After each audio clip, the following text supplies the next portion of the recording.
Good evening, and let me say something that might completely change the way you think about something you've done your entire life. Drinking water. You've probably heard the same advice for decades. Drink 8 glasses of water every day. Stay hydrated. Carry a water bottle everywhere you go. Make sure you're constantly sipping. And if you found yourself waking up 2, 3, or even 4 times every night to rush to the bathroom, chances are you've assumed it was simply part of getting older. Maybe you've told yourself, well, this is what happens when you age. Maybe your friends have said the same thing. Maybe you've accepted it as something you just have to live with. But what if that's not true? What if the way you're drinking water, not the amount, but the timing and pattern, could be contributing to those sleepless nights? My name is Dr. James Carter, and welcome to Dr. James Carter Health. Over the years, I've spoken with countless individuals who believe their interrupted sleep was an unavoidable part of aging. They thought frequent nighttime urination was something they simply had to endure. Yet in many cases, the problem wasn't caused by a serious disease or a dangerous medical condition. It was linked to everyday habits that could be adjusted with surprisingly powerful results. Today, I'm going to walk you through a simple 5-step approach that may help reduce those frustrating nighttime trips to the bathroom and improve the quality of your sleep. Before we go any further, if you've ever been exhausted from waking up multiple times during the night, I want you to know you're not alone. If this video helps you, please take a moment to like this video, subscribe to Dr. James Carter Health, and leave a comment below telling me your age and how many times you wake up during the night.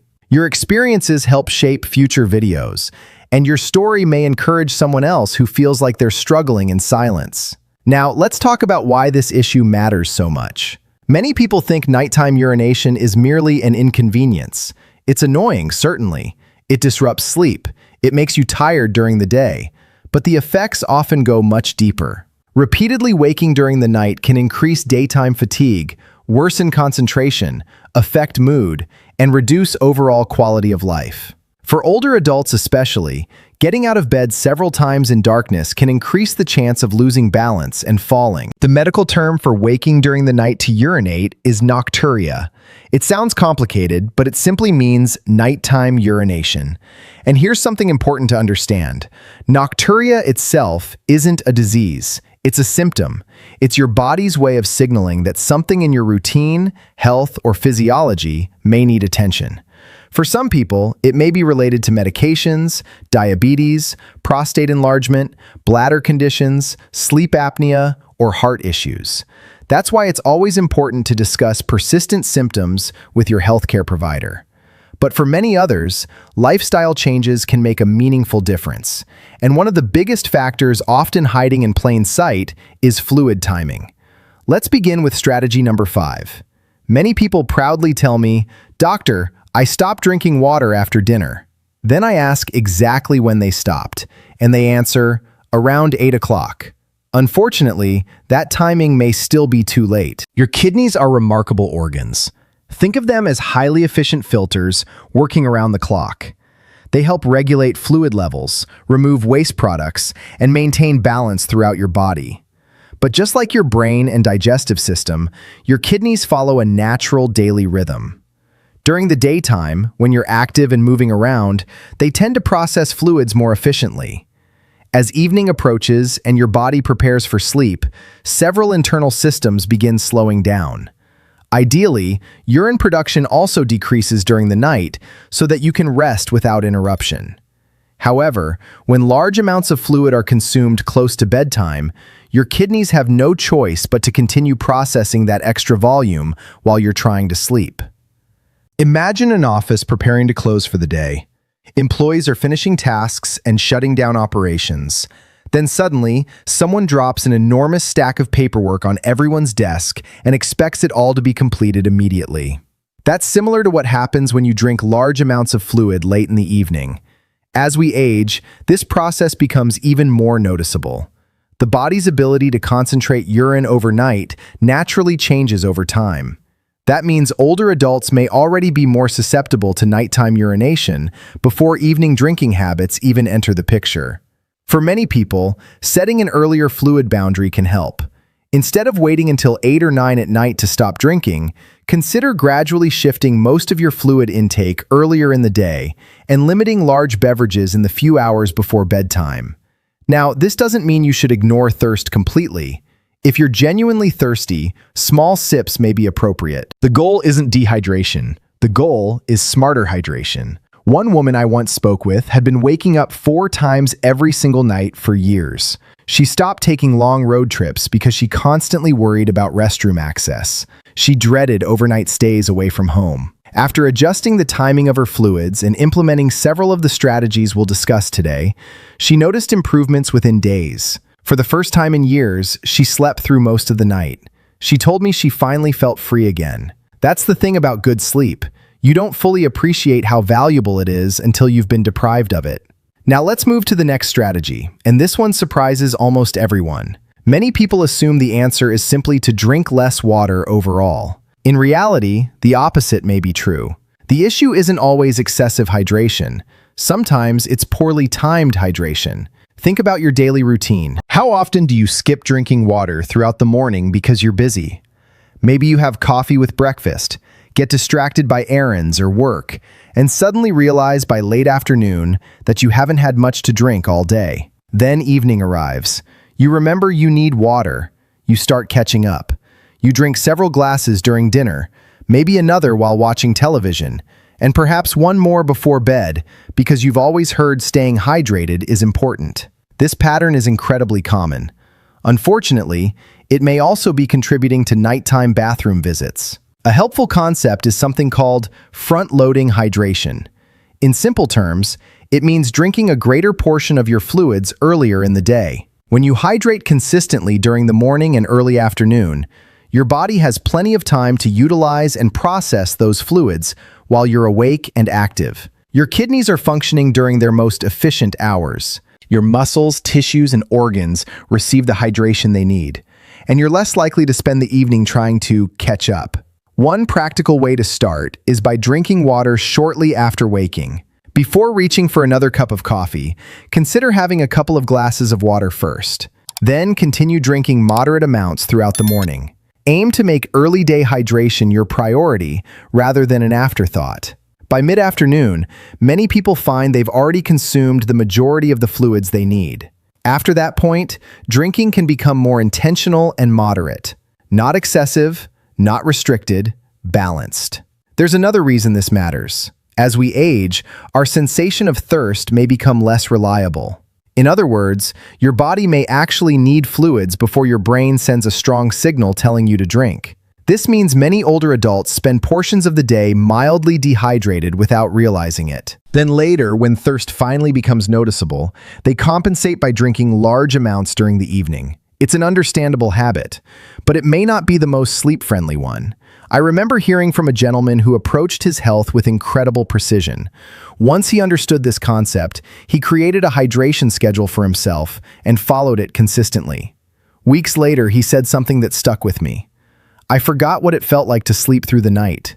He had accepted poor sleep as permanent. It wasn't. And perhaps you don't have to accept it either.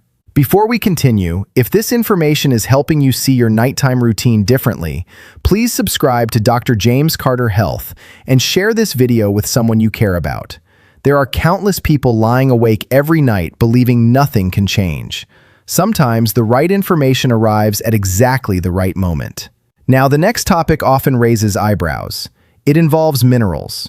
Most people know sodium as salt, and for years, public health messages have emphasized reducing excessive salt intake. In many situations, that advice is appropriate. However, balance matters. Your body relies on electrolytes, minerals such as sodium, potassium, and magnesium, to help regulate fluid movement. Electrolytes are tiny charged particles that help maintain normal function throughout the body. They assist nerves in sending signals, muscles in contracting properly, and cells in maintaining appropriate fluid balance. Think of them as part of the communication system that helps distribute water where it's needed. When the body lacks balance, hydration can become less efficient. That doesn't mean everyone should start adding large amounts of salt to their diet. Far from it. Certain individuals, especially those with high blood pressure, heart disease, kidney disease, or other medical conditions, should always follow their healthcare provider's guidance regarding sodium intake. But understanding that hydration isn't simply about water alone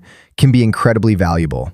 Foods naturally rich in potassium and magnesium can support healthy fluid balance.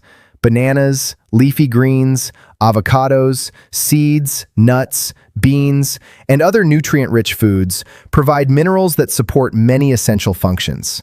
Rather than focusing solely on the quantity of water you drink, it may help to think about overall nutritional balance. Because sometimes, the conversation isn't just about more water or less water. It's about helping your body use water wisely. Next, we're going to explore the final two strategies, including one of the most surprising techniques I've ever discussed with patients, a simple afternoon habit that many people overlook entirely, yet may dramatically influence what happens once your head hits the pillow. You won't want to miss it. Let's continue with the final two strategies, because these are often the ones people remember long after the video ends. The next approach surprises many viewers because it challenges the idea that the bladder is simply a passive storage container. Your bladder is actually a muscular organ. Like other muscles in your body, it responds and adapts to repeated patterns and signals over time. If you've spent years rushing to the bathroom at the very first sensation of urgency, or if you've been unintentionally underhydrating during the day and then overcompensating later, your bladder may become conditioned to react to smaller amounts of urine than necessary. That doesn't mean there's something wrong with you. It means your body has adapted to the signals it has been receiving. In some people, the bladder begins sending, "I need to empty now" messages long before it has reached a fuller capacity. The result? More frequent bathroom visits during the day, more interruptions at night, more anxiety about being too far from a restroom, and eventually, many people begin planning their entire lives around their bladder.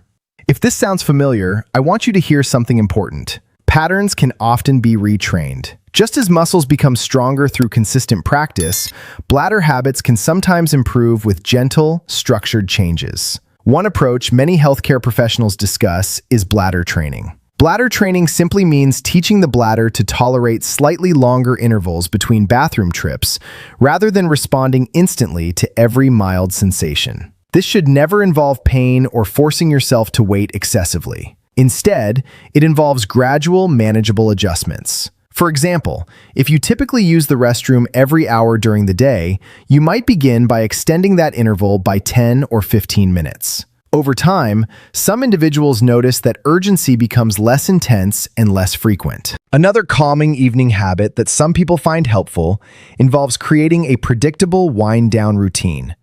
Rather than drinking large glasses of water close to bedtime, consider enjoying a small amount of a warm, caffeine-free beverage earlier in the evening.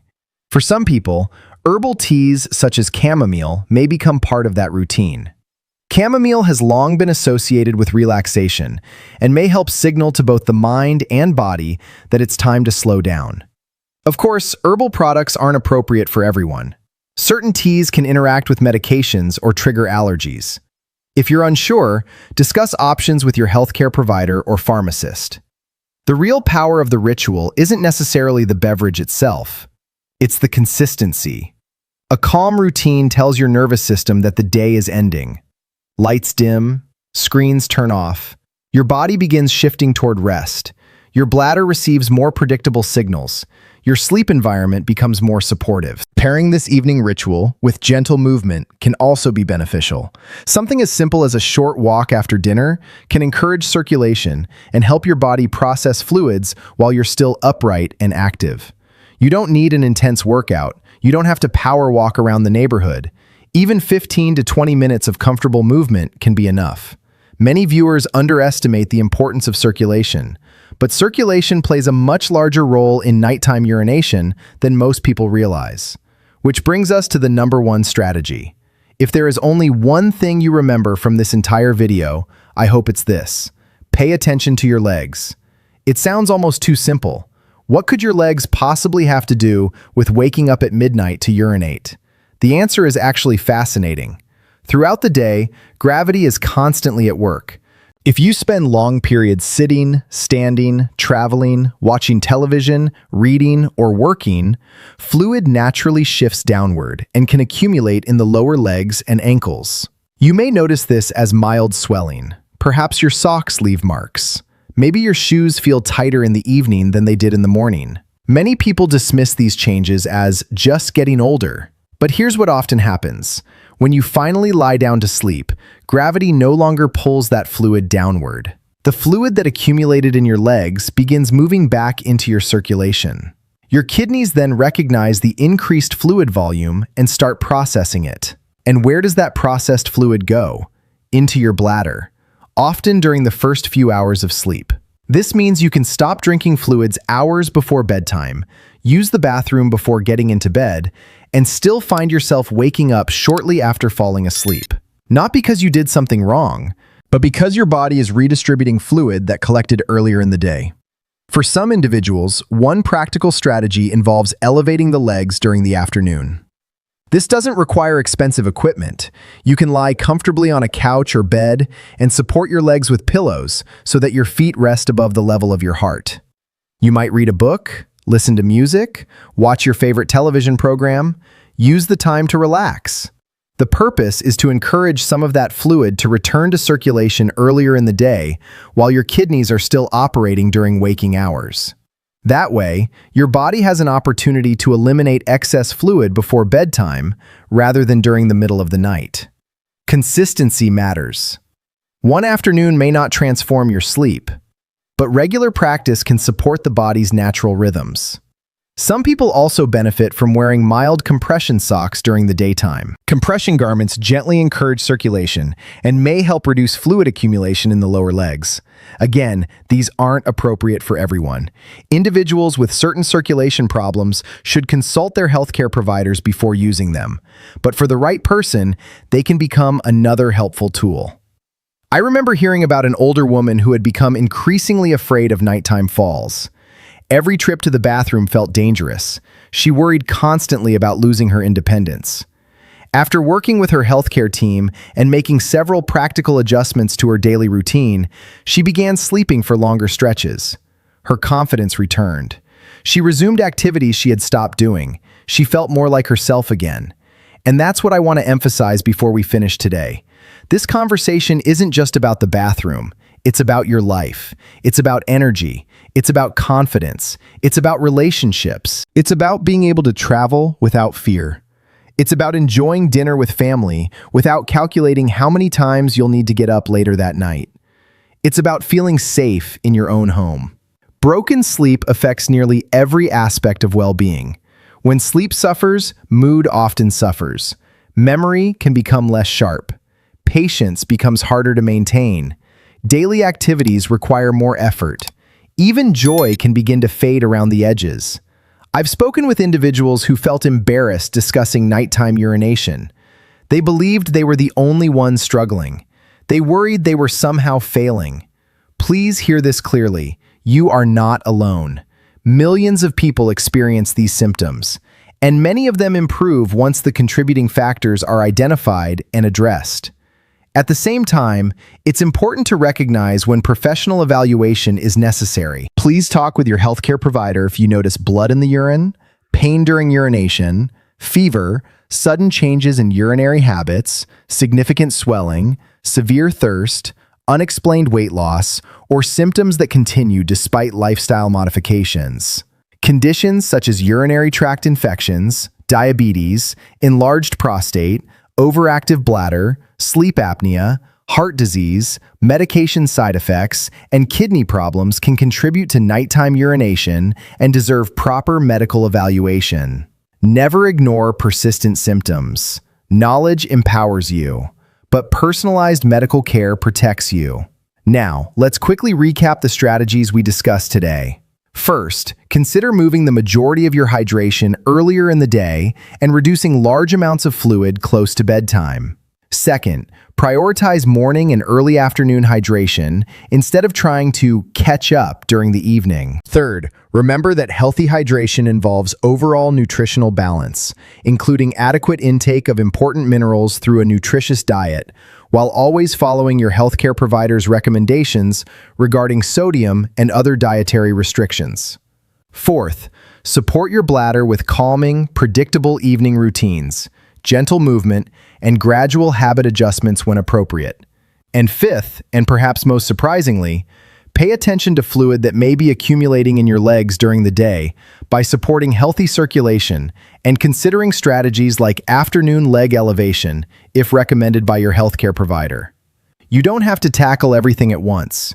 Choose one, practice it consistently, then build from there. Small changes performed repeatedly often create the biggest transformations. Before we say goodbye, I want to speak directly to you. Maybe you're watching this after another sleepless night. Maybe you're exhausted. Maybe you've convinced yourself that this is simply what aging looks like. Please, don't give up hope. Your body still has an incredible ability to adapt. Healthy habits still matter. Improvement is still possible. No matter whether you're 65, 75, 85, or beyond, you deserve restful sleep, dignity, and the opportunity to wake up feeling refreshed.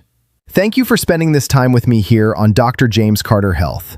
If today's video gave you hope, taught you something new, or reminded you that you're not alone, please take a moment to support the channel by liking this video, subscribing, and sharing it with someone who may need to hear this message. And now I'd love to hear from you. How old are you? How many times do you currently wake up during the night to use the bathroom? Which of these strategies are you planning to try first? Leave your answer in the comments below. I read your comments and they help me create content that addresses the questions and concerns that matter most to you. Remember, this channel exists to provide accurate, easy to understand, and trustworthy health information that empowers you to make informed decisions alongside your healthcare team. Until next time, take care of yourself, take care of each other, sleep well, and never underestimate the power of small daily choices to transform your health. Because you deserve nights filled with rest and mornings filled with possibility.